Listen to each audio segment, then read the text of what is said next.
learning my kids' design was really impactful because I'm able to help them know their strengths and weaknesses early on and be able to see those things and help them course correct, and also help them to make decisions, to notice when they're having a hard time. I know what to do based on their chart, how to get them back into alignment.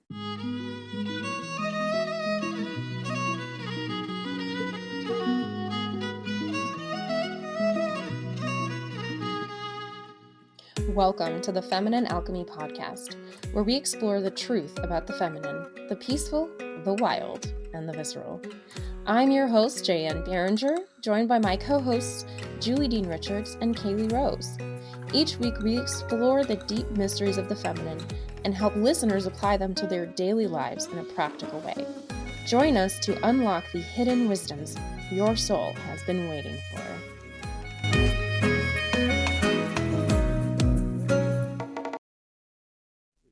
Hello, everyone, and welcome back to another episode of Feminine Alchemy. I am literally so excited for this interview. I have Sarah Schindler with me, and she is a new friend, but an incredible and amazing woman. And I'm just going to read you a little bit about her to get you excited. But I just want to tease at the top, we will be talking about human design and using it for parenting. We'll be talking about nutrition. We'll be talking about tons of amazing things that we don't usually get to talk about on this podcast. So everybody hang tight. Sarah Schindler is a transformative mentor and in the world of holistic wellness and parenting. As a certified holistic health coach, therapeutic nutritional counselor, and cognitive parenting coach, Sarah is passionate about helping women step into their power and embrace their authentic selves. I love it. Using human design and holistic modalities, she guides her clients to move beyond self-imposed limitations and reveal their innate greatness. Sarah's unique approach extends to parenting, where she teaches strategies to strengthen family bonds and foster deeper connections.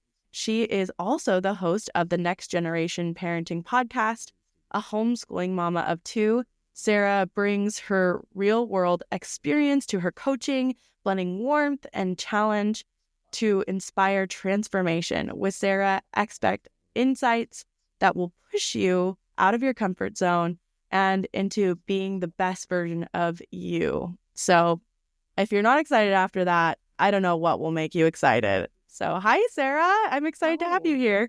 Hi, thanks for having me. I'm happy to be here. Yes, we are so happy to have you. So it sounds like you do a lot of different things and you put them all together. You have this nutritional piece, you have this coaching piece, you've got this human design piece and parenting piece. I would love to ask you a little bit about, your why. Why did you get into this? Why do you do the things you do? What's your why? That's a great question. And I'll try to keep it short-ish. I'm a talker. But so about 12 years ago, my husband and I were out hiking with some friends, and he was climbing up on this mountain. And we'd been out to this place. His uncle had this property out on the border of Texas, in Marfa, Texas. If anybody knows about Marfa, it's a really cool place. So anyway, long story short, he ended up falling, and we didn't know at the time. We just knew he had a huge concussion and he couldn't walk, and his foot was broken. And we were not able to get off the mountain. We had to spend the night. Border Patrol came up. They flew him off on a helicopter the next day. We spent the night.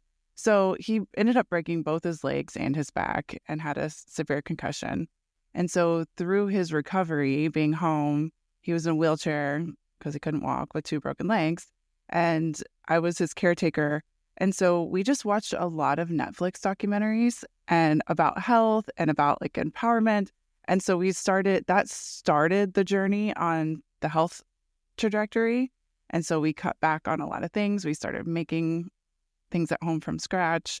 And then fast forward a few years, and then I was pregnant with my first, and we found out at my 20-week ultrasound that he had a heart condition. And so he has what's called hypoplastic right heart syndrome, which the right side of his heart never formed. So he's had 3 surgeries before 3. The first one was at 6 days old, and then at 4 months old, and then right before he turned 3. So he was like the one that really like had me dive deep. I was a hairstylist up until then, and I decided to quit and go all in on learning about how to help my child, because I wasn't getting the answers that were sufficient enough for me from the different doctors that I was talking to. And so I said, okay, well, I'm going to find out. I'm going to learn myself. And so I became educated and got my certifications, and he's doing really well. I have to give the update. He's almost 9. He'll be 9 at the end of the month. And he's great. He's not on any medications. I mean, he still has the heart condition, and he needs lifetime monitoring, but he's not with all the negative things they said he was going to be. So I attribute that. Yeah, I attribute that to prayer, nutrition, all the things that we did, and all the holistic remedies that we used with him. And then I had my daughter shortly after him. And as as a mother, as they grow, you're like, what the heck do I do with these tantrums? How do I handle this without like losing my mind? And so then that got me into parenting. So it all just, and then human design came into the picture, and it's all intertwined to me. It's all one. Yeah. And I love how you're weaving it together. So would you say like your why is really about like caring for people you love? Like you want to give care. Is that accurate? Yeah, to put it more short, yes. And to teach others how to do that, because I learned there was just so much that we don't know and that we're not taught, and that we have a lot more say than people like us to believe. I think that your story is just really inspiring, and to hear all the things that you went through. I think, any mother, it's a nightmare to be like, oh, my son's half of his heart didn't form, but now look at you, like you've taken that and made something beautiful out of it and made a whole life out of it. And it's interesting how these twists and turns in our life can lead to really beautiful things on the other side. So I love that. I also wanted to note for everyone, because Sarah was a hairstylist, her hair is amazing. Okay, if you can't see it, it's beautiful. You can tell that she was a hairstylist. My next question for you, I would love to start diving into some of these parenting pieces. We've been really focused so far on the podcast on these aspects of femininity, but we've talked about parenting, but like not in a really deep way. So I'd like to dive into that piece. And I would love to know, how do you use human design to help you with parenting? The first way was for me to learn my own human design and understand a lot of my strengths and weaknesses. And it's really helped me to understand these little nuances within myself, to see these talents and gifts that I didn't even see in myself. And then looking back, people are like, yeah, you've always been that way. Yeah, okay. So it was really me strengthening myself to be able to feel better about ourselves, because the way that we feel about ourselves in the world is how we interact with everyone. So that was the first step. At the same time, learning my kids' design was really impactful, because I'm able to help them know their strengths and weaknesses early on and be able to see those things and help them course correct, and also help them to make decisions, to notice when they're having a hard time. I know what to do based on their chart, how to get them back into alignment. Yeah, that's really good. So you feel like it's a tool that helps you understand both yourself and your child better. Yes, absolutely. Yeah. It's given me a lot more patience. Tell some examples if you want. Yeah, I would love an example for sure. So for those of you who don't know much about human design, does your audience know? We've done quite a few. We've done probably a few episodes about human design, so people probably do, but I love the recap is always great. Okay. So there's 9 centers in human design, and one of the centers is called the solar plexus, and that is your emotional center. And whether it's defined or undefined, it's very different. And so if you have a defined emotional center, you have what's called emotional waves, which means you need time to experience your emotions, which gives you time to make decisions. It's connected to your authority, whatever that authority is. Both my kids, I have a manifesting generator and a generator, so their authority is sacral, which they get those yes/no questions. So my daughter is undefined, and so she's an undefined root, spleen, and solar plexus, so she's very empathetic, and you can see it on her face. Like she'll start crying when she sees another friend cry because their mom had to leave, and so I get to help her there and see and show her that those are not your emotions. Like let's send them love instead of her feeling that hurt. Or when her brother he has 3 emotional waves, so he's very intense, and knowing this has given me so much more patience to be able to help him with those emotions and to make decisions easier. Because if we go to a toy store, for example, she'll look around and then she's like, yes, no, yep, that's the one I want. If we come back 15 minutes later, she still wants that one. My son's like, I don't know which one. There's like so many. He gets very overwhelmed. And so I'm like, okay, let's kind of narrow it down to 3 to 5, and then we'll go take a walk around the store and we'll talk about something different. And then when we come back, he's able to make a decision.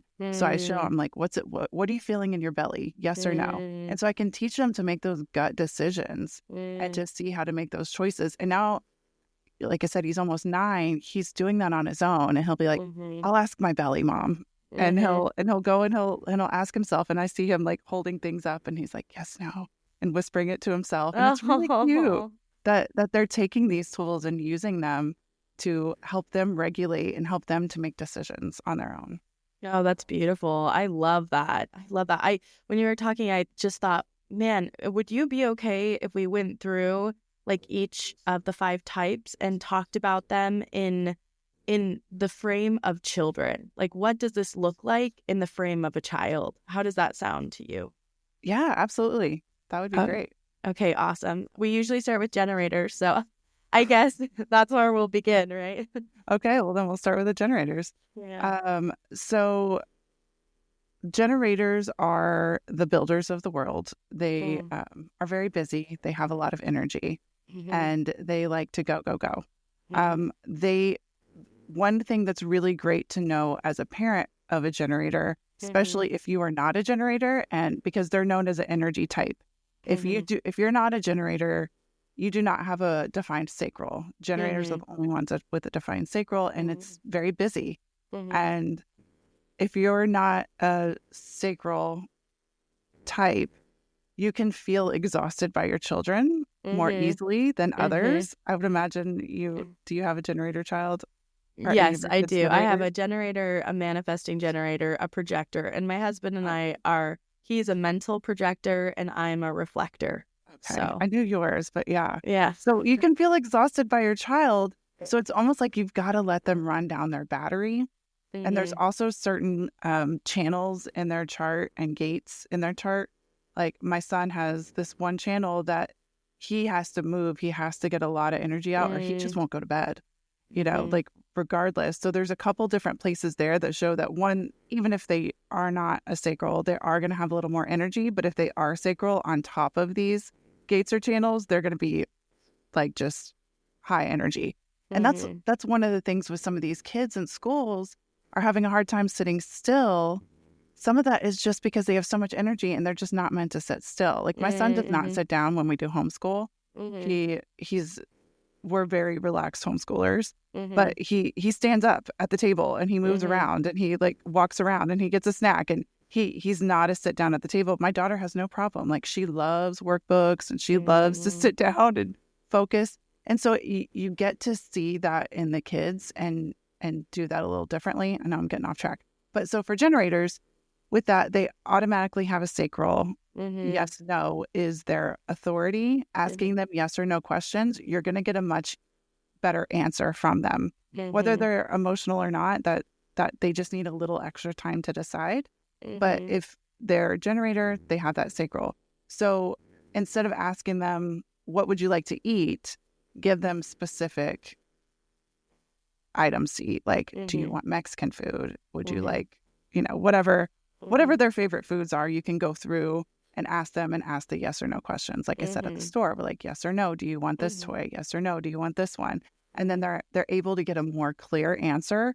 So that I like to say that the authority is how God speaks to us more clearly so that we can make those more aligned Mm-hmm. answers. Mm-hmm. So that's the generator in short. And then the manifesting generators are a combination of a manifester and a generator. So I'll do a manifester first, and then we'll do manifesting generators. Sounds great. So manifestors do not have a defined sacral. They are the initiators of the world. They are meant to, they're kind of the ones that I know, the parents that I've worked with, their kids are kind of described as a little bit wild. And they're just going, and they're kind of, they might not really make sense to other people. They're about 9% of the population, so there's not a whole lot of manifestors out there, but they are meant to do big things, to initiate, to do things. But they also, because they don't have that defined sacral, they do need a little more rest. They'll go all in on something and get really big, and then they need to stop and back away, and maybe even redirect that project to somebody else. So, like for a kid, they could be like, let's say a kid's outside and they see a squirrel. And so they're like, oh, a squirrel. And then they follow the squirrel and they're like, oh, a butterfly. And then they follow the butterfly. And then they see this really cool tree. So then they'll go climb the tree, and then they'll go somewhere else. And it's been hours. And all of a sudden mom's like, where'd my kid go? I don't know what's going on. And this is a very dramatic story, but hours have gone by, and then the kid comes home and there's police there, and he's like, what's going on? And mom's like, where have you been? He's like, what do you mean? I'm just like being a kid, so they just kind of do. So anyone I know as a manifestor, they're like, yeah, that's my kid. Like that exact story's never happened, but they're like, that totally makes sense with my child, because that's just kind of how they do things. They're just kind of off in their own way. They like to do what they like to do. And so you have to give them space. So they want to put their clothes on backwards. They'll want to rearrange the room a lot. Like they'll just do kind of what isn't considered quote unquote normal in society. Like they're a little bit wild, and it's awesome. They have a lot of fire in them. So to talk to them, give them some space and allow them to come to you, because they have a repelling aura. Generators have a more enveloping aura, but manifestors can be a bit more repelling. So you need to just kind of sit with them and allow them to talk to you and come to you with whatever it is. So you give them the safe space to share. Yeah. So with them, I also have heard, because what they have to learn is like how to say what they want to do, right? Like what people should do, how to activate that throat chakra to, allow other people to know. So how do you handle that as a parent? Yes, that's an excellent point. You have to teach them how to inform, because that's part of their strategy, is to inform others of what they're doing. So instead of just following the squirrel out in the way, go tell mom, hey, mom, I'm going outside and I'm going to be outside doing these things. So mom is at least aware of what they're doing. And also it can make them they're going to feel better about that decision too. If they told somebody, it's not about asking permission. It's just about saying, as a child, you have to ask permission, but there's a slight difference between asking permission and just saying, this is what I'm going to do. So you teach your child by saying, will you let me know what you would like to eat? Will you let me know when you're feeling tired? Will you let me know? And it's not about letting them be like the decision makers in the house. We are the parents. We have to have that parental authority, but it's teaching them and showing them and allowing them to have that space and their own autonomy to be able to say, oh, this is what I want to do. So you just ask them questions to get them comfortable with sharing with you about what they want to do. Does that make sense? Yeah, that's really, really helpful. I have a sister who's a manifester, and I do remember as a kid, she's actually my older sister, so like her telling me what to do wasn't a big deal, but I do remember that she would literally spend hours and hours outside, right, by herself. Like she would just go do what she wanted to do, and she always had these like ideas and like me as the little reflector would kind of like pick that up and follow her around and like just kind of see what she was doing. But I can definitely see that kind of wildness. And to this day, right, like that go all in kind of a thing, like she would definitely go all in and be completely immersed. And she's still like that. Like she has a 15-acre farm and she just like gets so immersed. And like when she says we're going to do it, like we're for sure going to do it because she's told us we're going to do it. So that manifestor-ness just like keeps going strong. Yeah, that's an excellent example of that for sure. And it's important to note that they really want to be understood. When you can teach them how to inform, that helps them to feel understood and feel that peace that they're looking for.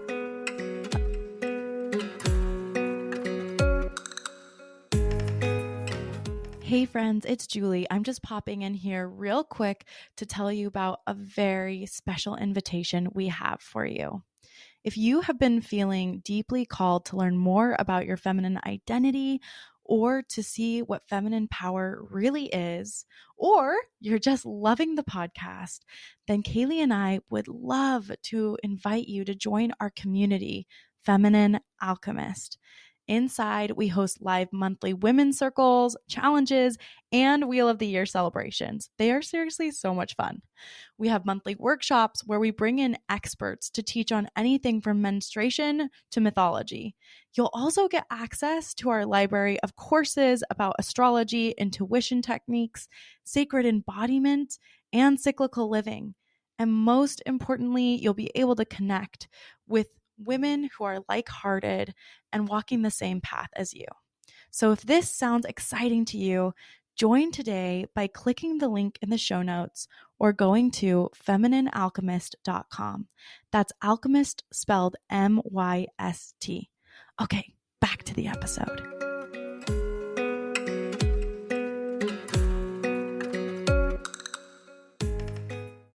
So manifesting generators then, as a combination of both of these, I would love to hear what we can do for them. How are they different than generators and manifestors? So a manifestor has a direct connection from, it's called a motor center. One of those 9 centers is a motor to the throat. Mm-hmm. So that's what makes you a manifestor. Mm-hmm. And then they also have that sacral defined. And so they have that high energy, but then they also have kind of that wildness of the manifestor. Mm. They like to skip steps, do things fast. Generators tend to be more linear. And manifestors are like, we're just going to give me the Cliff's Notes and then I'll go back and I'll look at it. I'm a manifesting generator. And just knowing that as an adult gave me so much relief because I was like, oh, no wonder I've been like that. And everybody's like, no, you have to do it this way. And so, again, it's a little bit of a wilder energy, but it's busier. They have more energy than a manifestor does. But they're not meant to initiate like a manifestor. They are meant to respond. A generator is meant to respond, which means asking questions. Just by looking outside, you can respond, do I want to go outside, yes or no? That's how you respond to your environment. And so that's where manifestors can get a little bit hung up. Manifesting generators is they have this like manifestor wanting to initiate, but they're not meant to initiate. They're meant to do the response. So kind of helping them see that and draw back a little, because if you initiate as a manifesting generator and you're not responding to something, it's not going to be received as well. So you want to practice getting that, using that response versus the initiation in that way. Very interesting. So as a parent, what are some things that we can do to help with that?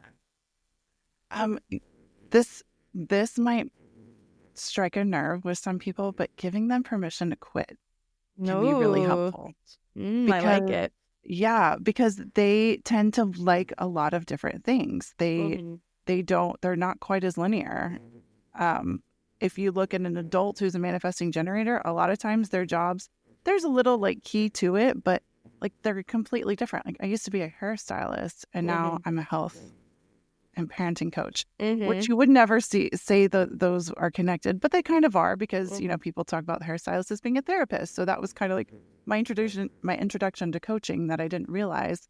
But we change our minds a lot. We get bored really quickly. So one, giving permission to quit is, it's not like, for example, my son was in Taekwondo when he was 5 and he liked the first 2-3 sessions. We signed up for 8.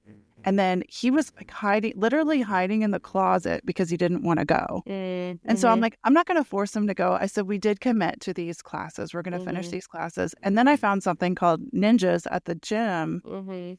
And he loved it because it's a lot more movement and it's moving around and it's not just standing still. And he didn't like that. That's at that time. He didn't like that standing still, standing in line. So finding something else, giving him permission to quit, being like, no, you have to do Taekwondo for a whole year. Like, well, we signed up for 8. Let's commit to that. But then let's find something else to replace that. Or it could be like piano or something else. Like, it doesn't even have to be the same type of activity, but allowing them to shift and change their mind and move around, that can also give you a lot more patience with your kids when you're like, what? You were just in this thing and now you want to stop? So it's finding that balance between finishing what you started, because that's hard for manifesting generators too, because it's like the shiny object syndrome all the time. And then also realizing when this really just is not for you and recognizing that in your kid. The fact that my child was hiding to go, I knew that this was not something I needed to push him in. And then when we found something that he liked, he's like, whoa, let's go. And he was so excited. And he's been doing that for years. So it's just letting them do that. That's really good. Giving them more permission. Really fascinating.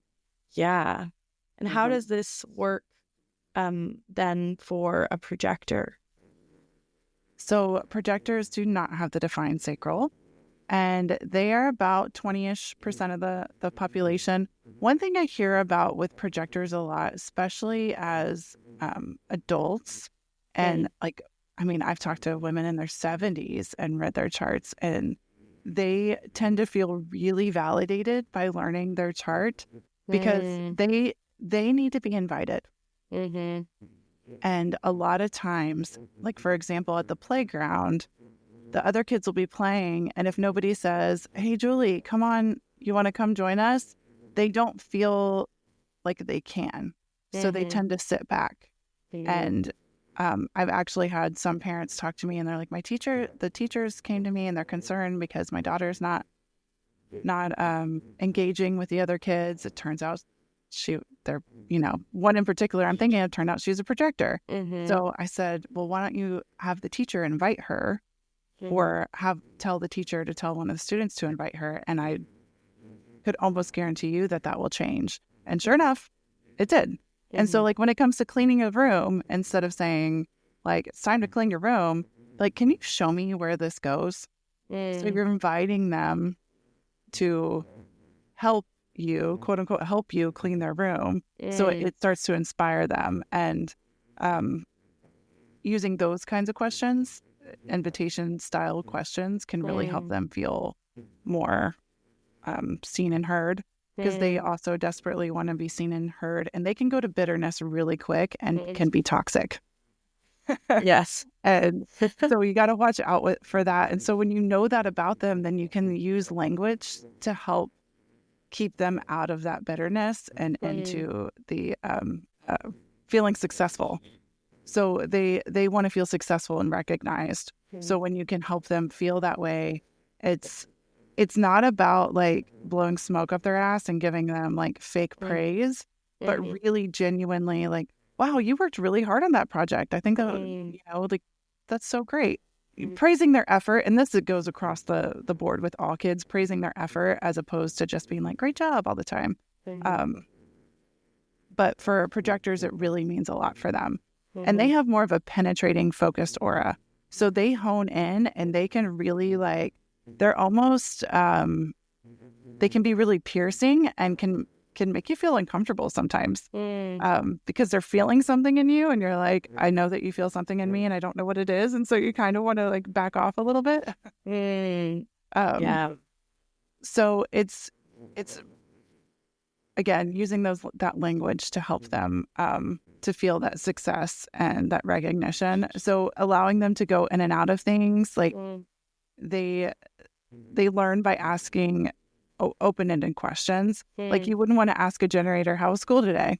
They're going to be like, fine. A projector might actually give them space to share a lot. They might tell you more than you want. Or like, and like doing a lot of reflective listening. So what I'm hearing you say is this, and allowing them to interact with you in that way. Yeah, I think that's really great. My son is a projector, my oldest, and he definitely is the one who, when you were talking about recognition, because that's something I think about all the time with him, is how do I recognize him? Because and also toe the line, exactly like you were saying, trying to praise effort more than just tell him he's doing a good job, because I want to make him feel successful. But lots of times I get like a little worried he's gonna become a big people pleaser because he wants praise so much, right? Like he really thrives off of that, and he wants to feel it much more than my generator or my manifesting generator. Like he's the one who's like, look at what I did. Like he is the one who will say, like, I'll be like, oh, to my second child, great job doing this or whatever, and he'll be like, what about me, Mom? I did it too, right? Like, me too. What about me? And so I have been trying to find times to recognize him. And I have noticed, and this is just being completely honest, because like you said, they need to be invited. And sometimes when my son is not invited, for me, like he's the hardest to, I don't want to say the word, not cope with, but to respond to. He's like the hardest to work with because he's not invited into that space, and it kind of works both ways, and that can be really hard. I know on projectors, I feel like I know a lot more about them because my husband and my son are both, like I'm really living with them every day. But just for parents to know, like, how do you navigate those things, like not making them people pleasers, and also dealing with like them not being invited into your space? Do you mean like them not being invited because you literally don't want to invite them, or they're feeling not invited? Like you don't want to invite them, right? Like you're trying to do something for maybe another child, or and they want to be in on it, or like maybe you just want some private time to yourself, things like that. But I mean, maybe there's nothing to do but to learn to be patient and to help them with that. But I wondered if you had ever experienced that with your clients before. Yeah, well, that's just teaching them emotional regulation and social. It's a social responsibility to learn those types of things, to notice that sometimes people need their space and you aren't going to be invited all the time to everything, and to teach them how to invite themselves too. So they can say, like, teach them to have the confidence to go up to another kid and say, ask for the invitation, not just sit around and wait for the invitation, because that can create these shirkers, and they can tend to complain a lot, which can be really annoying. But they're trying to process, and they're seeing something that they want to fix, but nobody's letting them fix it.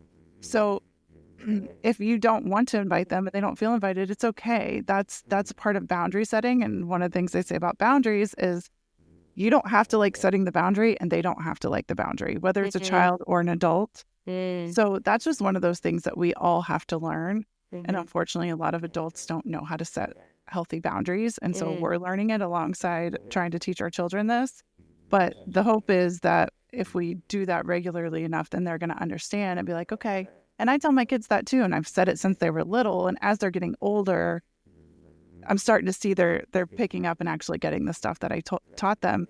But I would just always say, like, you don't have to like this. It's okay for you to feel disappointed. So that's a really great phrase to use. It's okay for you to feel whatever it is you're feeling. Mm-hmm. And you're still not going to come over here. Like, I'm having alone time with your brother or your sister, or I'm having my own alone time. This is mom's time to sit and read, or whatever you're doing. Or I just want to take a shower alone, you know? So I'm asking you to give me the space and sit, you know, if they're old enough for that. Sometimes, you know, a 2-year-old's going to be like, okay, mom. And then they'll be in there like 2 seconds later. But it's got to be age appropriate, of course. But and for those, if anyone's listening who has a younger kid who's not old enough to grasp these concepts, if you start doing it, even at an infant, you start practicing saying that. So by the time they're old enough to grasp it, it's easier for you to do, and you're not learning it at that stage. So that's a good practice. Just a little bonus tip. No, I love that. I love that. And what about this idea of the people pleasing, right? And I think this can happen with any type, but I would say like projectors to me seem prone to this in a way because they really want that praise. They want the recognition so much that they can become people pleasing to get that recognition. Yeah, there's other places in the chart where the people pleasing shows up, but it can feel a little more intense for a projector. And so it's just continually with your words and showing them to strengthen. It's that, you know, the difference between a growth and a fixed mindset, like strengthen it, making it intrinsic, figuring out ways to be clever about how they can praise themselves as well, and how they can find their own recognition.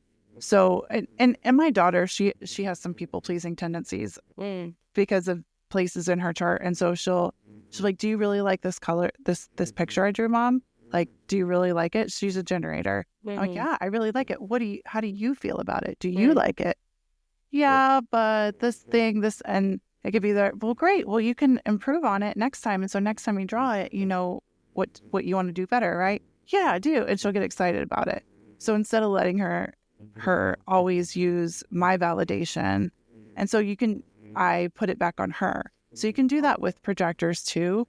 It's just going to be a little bit different and building them up in that way. Is that helpful? Yeah, I think it's really helpful. I think it's helpful for anybody because I think in the world we live in, it's very easy to create this cycle of like needing and wanting validation and praise, and not having, you know, that inward praise or those tools of inward validation, even as an adult, obviously. But I think starting with our children is where we can help kind of break some of those cycles, because we do just tend to live in a world that really values accomplishment, praise, you know, being successful, and in these kinds of very visual ways. Yeah, absolutely. And another thing I want to point out about projectors in particular, and it's the same for all the energy types, but for some reason it seems to be a little bit stronger in projectors. They're also can be seen as lazy because they want to rest. Like sometimes they want to take naps. So if you have a projector child and they do go to school, like let them come home and just be a couch potato for a while. Like don't force them to do homework or anything else. Let them do whatever it is they want to do, as long as it's safe, obviously, but let them just relax. They tend to want to rest more. And in the generator world, that's not allowed. So giving them that space, and for manifestors and reflectors as well. But because with the energy types and the non-energy types, if you think of like the generators, like marathon runners energetically, and the rest are more yoga people. You know, like a yoga person is not, I am physically a yoga person and not a marathon runner. And if you ask me to run a marathon, I'm going to be like, I'm going to throw up. That sounds like the worst thing you could ever ask me to do. But on an energetic level, that's how it feels for the non-sacral types. Yeah, that's really beautiful. Yeah, recognizing that about yourself and your child can help you have a different dynamic there, and giving yourself that rest time. Like, I just may not have as much energy as my child, and that's okay. Like I'm not meant to. You're not meant to have that much energy, and that's okay. So when you can accept that and allow that. And as a generator parent, if you have a projector, reflector, or manifestor, giving them that space without trying to push them on your busy agenda because you can go more than they can. Mm-hmm. So it works both ways.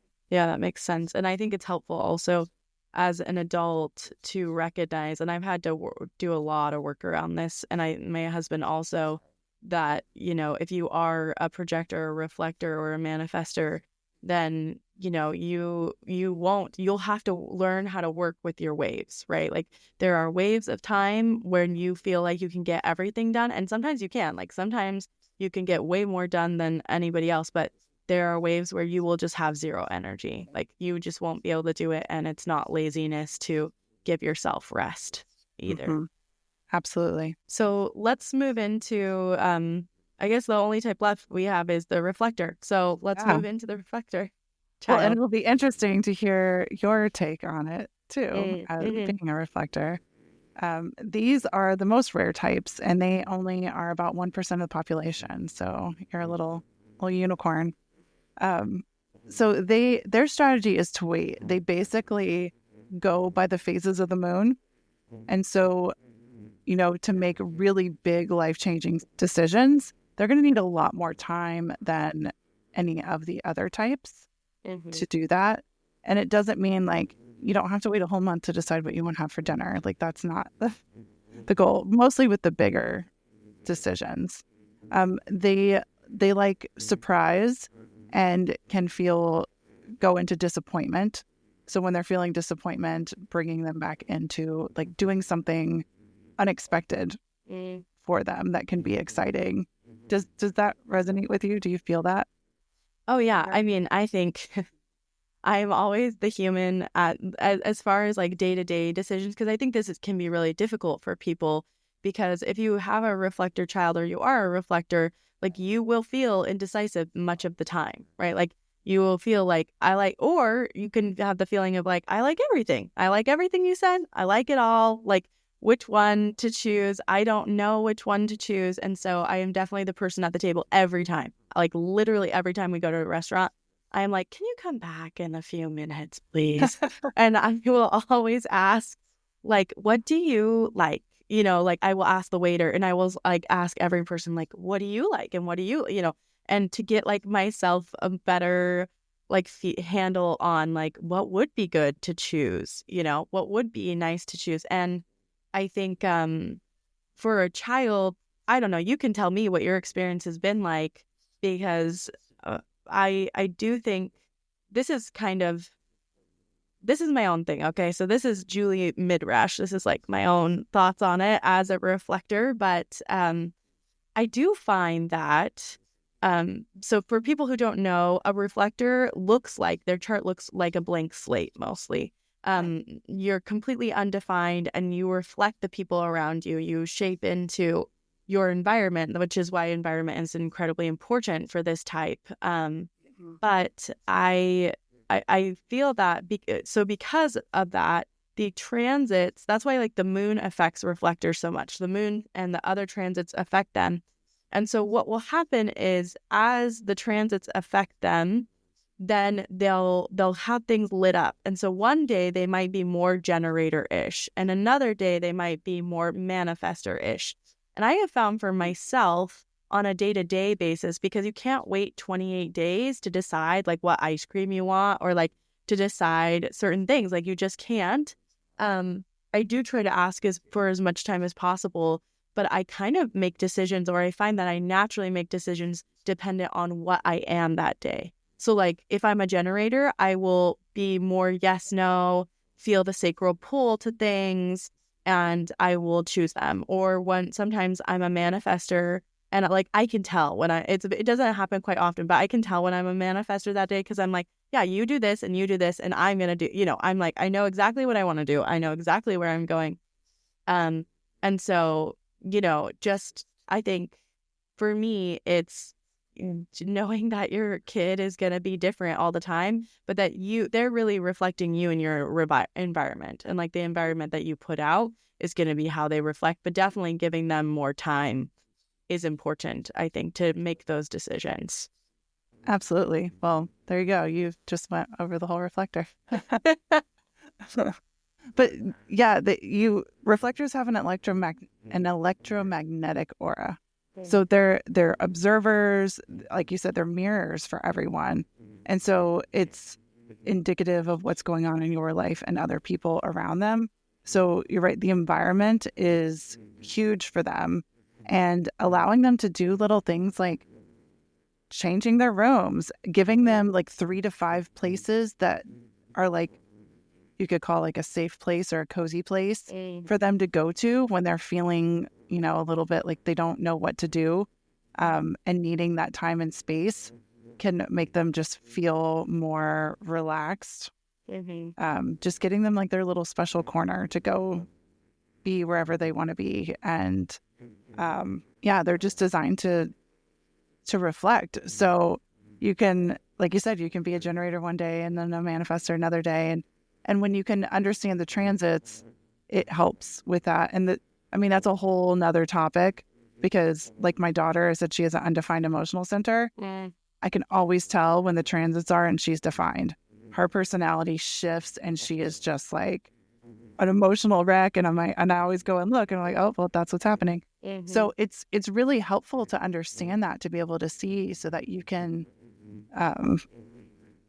see that. And again, it's about having more patience with your child for who they are, and just allowing them and accepting them to be that way, and then fostering that environment so that they can feel the best in their own skin, and that they can grow up and have that inner knowing and that guidance, and really feeling aligned and knowing how to get back into alignment when they're out of alignment as an adult. So that, as parents, that's what we do. We teach them, and then we let them go off on their own and do their own thing. Yeah, and I do want to make a note, and this goes for any chart that has a lot of undefined centers, not just reflectors, but particularly I would say, just like you were talking about with your daughter, sometimes reflectors, and this happens as adults, but it can happen as children as well, as like people can feel like, oh my goodness, they're so emotional, or like they're so unpredictable at certain times, right?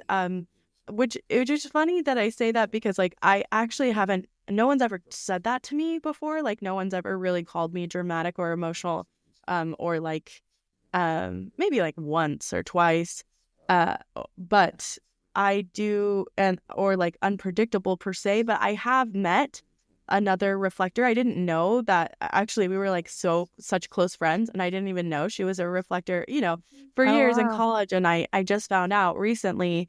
But that has been her experience, and I know other reflectors experience that their husbands or whoever will be like, wow, they're so emotional, or like they're so dramatic.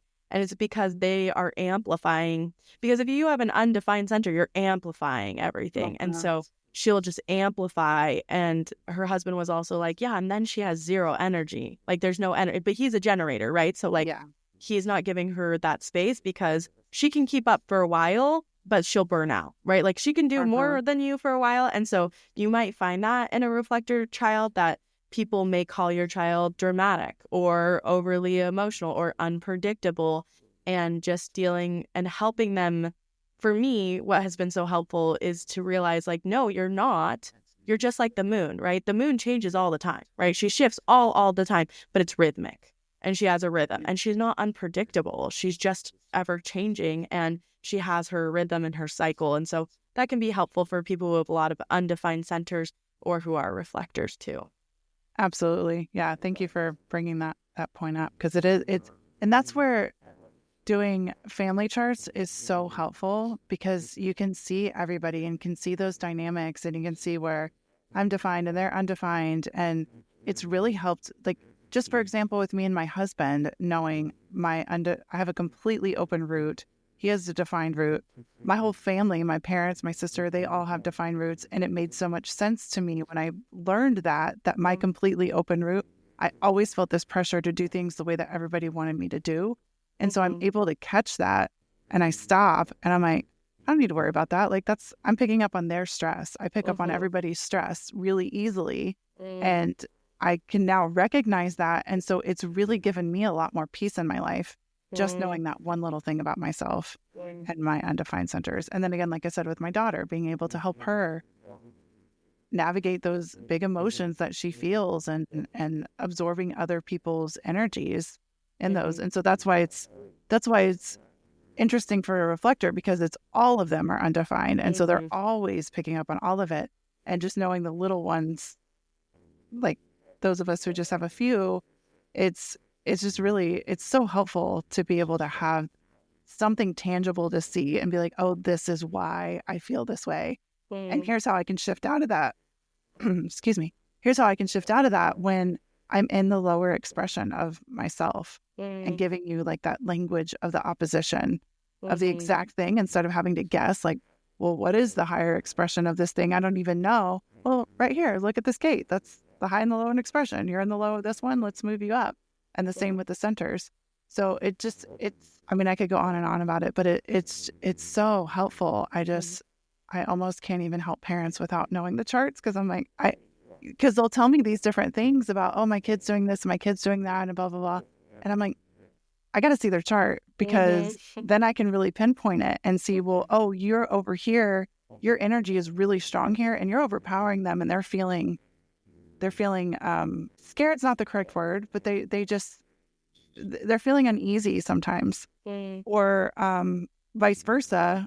It can create a lot of power struggles because your kid has more energy in this space, and then you're like, well, I need to control this. Like, no, that's kind of their energy is bigger in that space than yours. So here's how you can soften that so that it doesn't turn into this power struggle.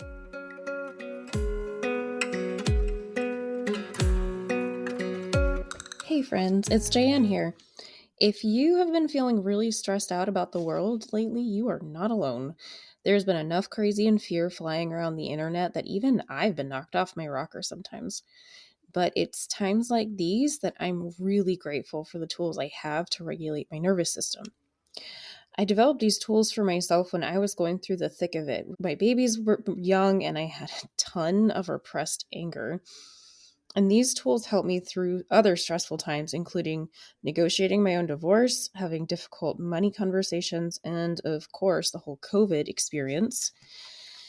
And I've put all these tools in a method I call the authentic self-care method. This is different than other self-care programs because it is a framework for you to find your special sauce when it comes to self-care. And let me tell you a secret. Step 1 is not take a bath, get a haircut, or go to the gym. Step 1 is regulate your nervous system. And that's exactly what we do inside the 3-in-1 membership. This powerful program includes focused journals and meditations you can do in just a few minutes, like the fight or flight session, the hippocampus session, which rewrites your ability to see new possibilities, and the vagus nerve session, which helps you regulate your whole body in a crisis. Using these tools, members have reported feeling more empowered, more expansive, and many experience relief from actual physical pain, all for less than $2 a day. So join the 3-in-1 membership now so you can learn these tools today. The world is not going to become less crazy. The only thing you can control is how you respond to it. The 3-in-1 membership will help you do that, so click the link in the show notes to enroll today.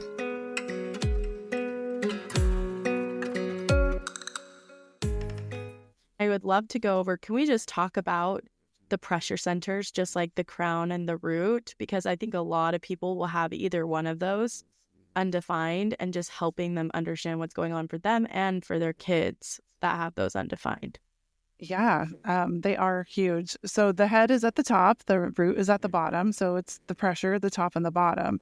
And so the head is where our thoughts and our ideas come through. And we have like 95,000 thoughts a day. There's no way we can do something with all of these thoughts. But we feel this pressure, if you're undefined or open, to want to do something with those thoughts all the time. And then the root is doing things, getting things done. It's very busy. The root is one of the largest motors. And if it was connected to the throat, you would never stop talking. Like that's how much energy is in the root. And so when you're trying to get things done, it can feel like you have this never-ending to-do list if you have an undefined root. So one, knowing that you're never going to feel like you got it all done. Like that's just one thing. And that's really, really hard for people to start to do. But like I almost daily have to tell myself, like, you're just not going to get it all done. You have to stop. And just coach myself through that. And then the head, I have an undefined head and an open root. And so when you have both of those, it can feel like I have all these ideas and I have to get it done. And then, but I don't have any time, but I have to do all this. And then there's another idea. And then I have to, but I got to get it done. I have all these other things. And there goes my husband's stress. And I got to do that too. And it just can be incessant and turn into anxiety. And no wonder why there's so much anxiety. Like some of that is just us using the lower expressions of our chart and not knowing how to shift out of that. So we can slow it down, get back into the body. That's what human design does. It helps you get out of your head and into the body, and recognizing here's how you can use that for the highest good, because an undefined head center can actually be, be very productive and able to recognize like, okay, I have this thought, I have this idea. I don't have to do something with it right now. Then you use your authority, which is your decision making. Is this an idea that I need to do something with today or now? With your root, do I have to do this thing in this way, in this time that I think I do? Is that a yes or a no, or whatever your authority is? Using your authority to help you make those decisions can really help slow down that anxiety feeling that you've got to do it all the time in these ways. Yeah, that's super helpful. Like when you're describing it, I'm like, yes, 100, like preach. This is how I feel, especially recently. I've been describing to people like, yeah, I feel like my hair's on fire all the time, right? Like my hair is constantly on fire trying to get everything done. But just having that help to run it through your authority or to help you to slow down and get back into your body. I did want to say also part of it, and I think this is where we can come in with some of the other holistic practices to help us get back into our bodies, is I think part of the reason we're seeing all this anxiety now as well is because we have more stressors now than we have ever had in the past. And we don't have as many outlets or like any constant outlets. Like, for example, our ancestors would be, outside almost constantly. They would be in the sun constantly. They would be, putting things back into the earth by just walking on the earth with bare feet or with thin sandals, because the earth does have those negative ions and it allows you, right, that grounding.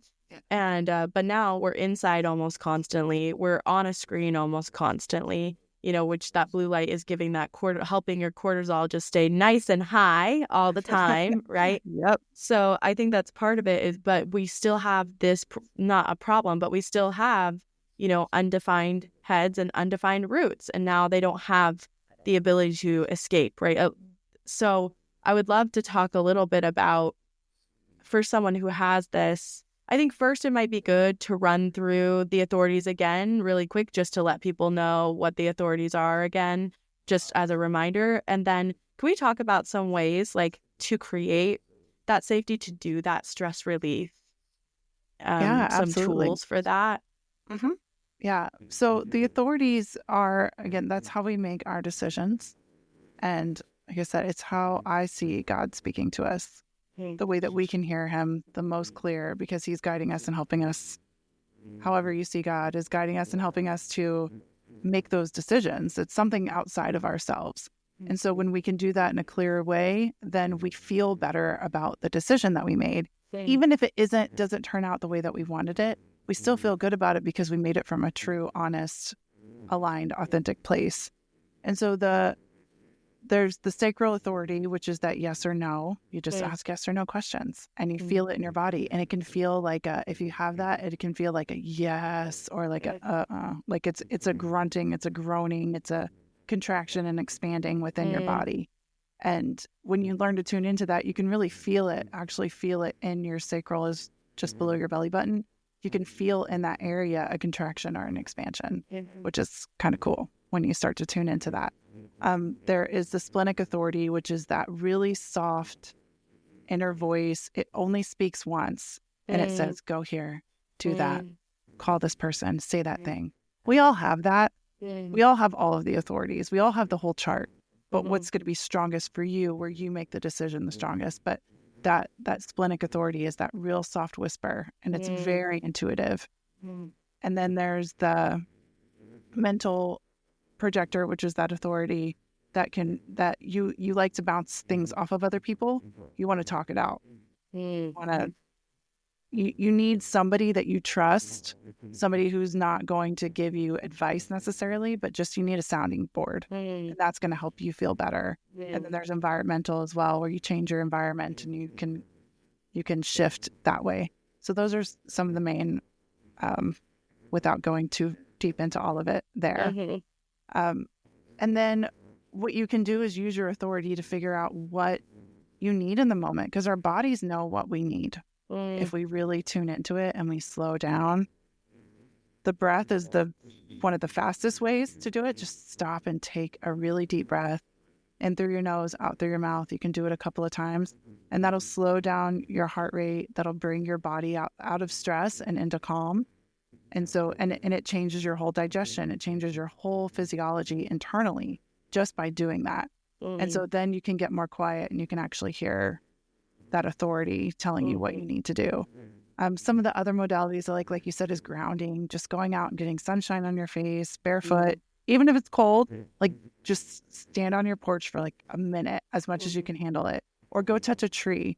Like I live in Texas, and so in the heat of the summer, it's like the ground is going to melt your feet if you go barefoot. But if you just go and you touch a tree and just hang on to a tree for a minute, or do hold something in nature, go garden if you're into gardening. Do something nature that is grounding. There are things you can buy inside. You can get grounding mats and grounding sheets and capacitors to help block EMFs, because that helps as well. Tapping is one of my favorite things to do, EFT. I was taught the rapid manifestation method, which is a little different than like the tapping method. Is it called the tapping method? Yeah, it's called the tapping method. So what the rapid manifestation does, it's basically like all the head trash, you just get it out. And you just say whatever it is you're thinking. It is so therapeutic, and it doesn't have to make sense, and it doesn't have to be true. And you can be like, it completely broke through my parenting and broke through some boundaries that I was having around rigidity. And when that, like, I tend to get really rigid. And so when I tap, it releases that rigidity, because I'll be like, can I cuss? Yeah. Okay. I wasn't sure. But like, I'll be tapping. I'm like, my kids are being little assholes. Why won't they just go the fuck to sleep? And like, like things like that you don't like. I don't really think they're assholes. I don't, but I'm like, I'm tired and they won't go to bed. And it's just, they're not doing things on my timeline and the way I want it. And you just get really frustrated. And it's okay to say that. It's okay to think that. And we think these thoughts, and then we get all like feeling guilty about it. It's like, yeah, right. In the moment, like I'm upset and I'm feeling like my kid's an asshole. They're not really. Like, I don't really believe that, but that's how I'm feeling. And when you can tap as you're saying those things and thinking those things, it releases it from your nervous system. Totally. Instead of building up and holding into our bodies. So just doing things like that can be very therapeutic. And our nutrition plays a big role in it too. Again, like I said in the beginning, it's all intertwined. And so we can be doing all these great things and grounding and tapping and breath work, but if we're eating like crap, we're still clogging the sink. No, it's not. You can pour whatever you need to unclog the sink every day, but if you're putting more junk in it, it's never going to get unclogged. Totally. So you got to be mindful of all of it. I am an 80-20 girl when it comes to nutrition, because I like certain foods that are not considered healthy. Yeah. But I'm going to eat them in the healthiest way possible. I'm going to buy like the most high quality of the unhealthy foods. I'm going to bake cookies instead of buy them. But on occasion, you'll buy them. You'll go to a wedding, you'll do things where you don't have control over the food. But in general, if you're eating well, real whole foods, you're going to feel better. Like it's just a fact, And something really simple too you can do is getting a bowl of berries and eating outside in the sunshine. Really gets your vitamin D level goes up. Your it connects to your dopamine. It also gives you the fresh berries and the organic foods, helps your body and gives you energy. Like all those that combination can really boost your mood and boost your energy. Wow, so I love that. Yes, I love that. And I'm a super believer in all of those things, and in tapping. Like tapping has helped me so much. And just so people know, I mean, you can look up the different methods. You can look up the rapid manifestation or the tapping solution if you want to learn more about it. But it is important. I mean, I think it can be beneficial because they have a certain way that you tap, but it can be beneficial just to tap anywhere and to just talk, like on your forehead or under your collarbone or whatever. Obviously, it's really great if you can hit those certain points, but if you can't, I think it's great to tap and to then exactly what you said. Literally just say the words you're thinking. We get so scared to say negative things, but we need to just say the negative things that we're thinking, let them out of our system, and then let them come back in. Because if we don't, they will just be there forever. So I'm super grateful that you brought that up. Yeah, it's helpful. Like if you have a family member or a coworker that just like grinds at your nerves, to do that before you know you're going to meet with them, it just softens that, and you have you're not as irritated by them. Yeah. You know, like, I mean, it works in so many different ways. 100%. Yeah.